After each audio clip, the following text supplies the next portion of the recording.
With it being such a nice day, we thought we'd bring together 3 roadsters, soft tops, convertibles, whatever you want to call them, for Andy to choose from.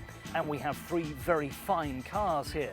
First of all, the Mazda MX-5, the car that started the roadster trend off back in the late 1980s, believe it or not. It's been around such a long time. But £12,000 would buy that car.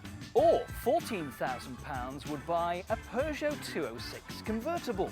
Now, these haven't been on the market for that long, but this nearly new example looks very, very smart with its retractable folding roof. Will Andy be tempted by that? And the final of our 3 cars is the Rover MGF. Now, this is getting a bit long in the tooth these days, but this is a cheap example.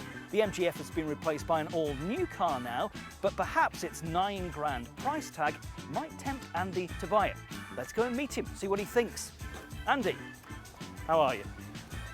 Nice to meet you. Pleased to meet you.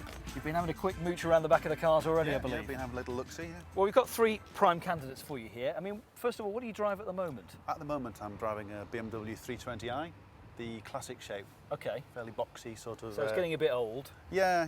It's had some good days, but I'd like to change, really. That's why I'm here. And what is it you're looking for in a new car, ideally? Ideally, I'd like a fun element, soft top, nippy, something that is quite sort of nice to drive around the town. I'm not doing so much motorway driving these days, so this is a sort of vehicle that appeals to me. You don't want something that's going to be too difficult to drive day in, day out then? Not really. Yeah, that's probably why I'm staying away from one of the stripped-down models like the Elise. These are a little bit more comfortable, but I think they still got the fun element. Absolutely, good for everyday use. Well, first of all, the Rover MGF. Now, this is the cheapest of the 3 cars. All right. This, as it stands for this R-Edge example, would be about £9,000. I mean, what sort of budget are you looking to spend? Top whack, 15,000 really. About 15. Yeah. But finding something for 9 would be fantastic if it's the right car. If it's the right car, that's the thing, and it's driving it and seeing how it feels like, really. What do you think of the Rover MGF on first impressions on it? Well, you're buying the name, the MG name, aren't you? It looks nice to start with. It's got the wood inlays. You've got the 2-tone leather. It looks tasty, but I mean, there were some quality issues with early MGFs, and you may find that on this particular car, the later MGFs are certainly a lot better.